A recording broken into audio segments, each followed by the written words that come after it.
Bonjour, ici Guillaume Blaby, étudiant au doctorat en sciences politiques à l'UQAM. Pour ma thèse, je m'intéresse au renouvellement des idéologies et des stratégies d'influence par la recherche, et plus précisément par celle qui est produite dans les organisations de recherche sans but lucratif qu'on connaît sous le nom des think tanks. L'emballement autour des think tanks continue son décollage depuis 40 ans. On traite 80 fois plus d'eux dans la littérature savante aujourd'hui qu'en 1980.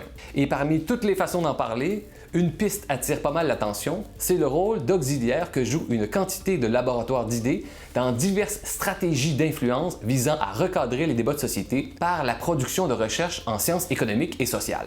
À ce sujet, la littérature démontre depuis 20 ans le rôle de plus en plus évident joué par les think tanks opposés aux régulations économiques dans un vaste contre-mouvement environnemental qui avait pour but de ralentir, sinon de démanteler les politiques climatiques dans le monde anglophone.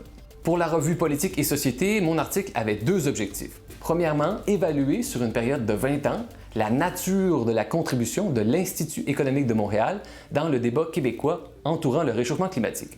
Le deuxième objectif était d'élaborer une méthode pour déterminer si un think tank est intégré ou pas dans une coalition d'intérêts et d'influence. Parce que jusqu'à aujourd'hui, il n'existe pas de procédé permettant de classer les organisations de manière empirique, ce qui pose problème, en effet, du point de vue scientifique. On peut, en effet, poser la question, comment distinguer un comportement scientifique d'un comportement d'influence lorsqu'un think tank part d'un sujet de société? Pour répondre à cette question, j'ai proposé une méthode en 3 volets. Le premier de ces volets consiste à mesurer le degré d'intégration des recherches dans la littérature scientifique. De 1999 à 2019, l'IEDM a produit 121 textes traitant directement ou indirectement du réchauffement climatique. 110 de ceux-là prenaient la forme de textes d'opinion et ne peuvent pas être considérés comme des contributions scientifiques. Mais on compte, en effet, 11 autres documents de plusieurs pages qui procèdent à des tentatives de démonstration. Alors, en examinant les bases de données internationales, on constate que sur une période de 21 ans, ces 11 recherches ont généré 26 citations, dont seulement 12 proviennent du monde universitaire. L'intégration de l'Institut économique de Montréal à la conversation savante sur ce sujet est donc négligeable. Le deuxième volet consistait à vérifier si le comportement public de cet institut suivait la forme d'une résistance décroissante à la vérité. C'est un genre de comportement qu'on a pu observer chez l'industrie du tabac qui a nié les dangers du tabagisme jusqu'aux années 90 pour ensuite les reconnaître. L'industrie s'est ensuite opposée de manière systématique aux politiques publiques visant à décourager la pratique pendant une autre décennie avant de se rallier aujourd'hui à la lutte au tabagisme, mais avec de nombreuses conditions. Ce schéma propre à la défense des intérêts se reconnaît par 3 phases. Nier le phénomène, ensuite résister aux politiques publiques, enfin se rallier tardivement aux politiques publiques. Tout ça de manière décalée dans le temps. Ainsi, on voit en effet que le comportement de l'IEDM a suivi le schéma d'une résistance décroissante à la vérité en niant le réchauffement climatique jusqu'en 2013 pour ensuite défendre un laisser-faire climatique avant de se rallier enfin au principe de taxation minimale tardivement et avec de nombreuses conditions.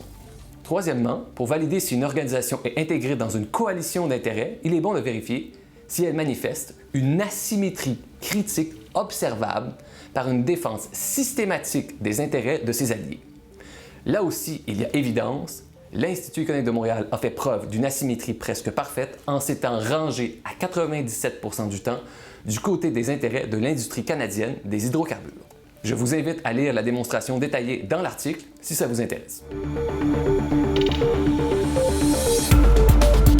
En travaillant sur les organisations de bienfaisance, ce que sont les think tanks la plupart du temps, on fait face à l'anonymat des bailleurs de fonds. Ça a été résumé dans la littérature par une formule presque hollywoodienne, c'est le financement occulte de la philanthropie. Et tout ça fait qu'on ne peut pas voir clairement dans le jeu d'une quantité d'organisations qui agissent en territoire politique et qui cherchent à influencer la population et les élites. Mais en se basant sur une enquête comportementale, on peut quand même faire des découvertes pertinentes dans le domaine d'étude des stratégies d'influence et des groupes de pression.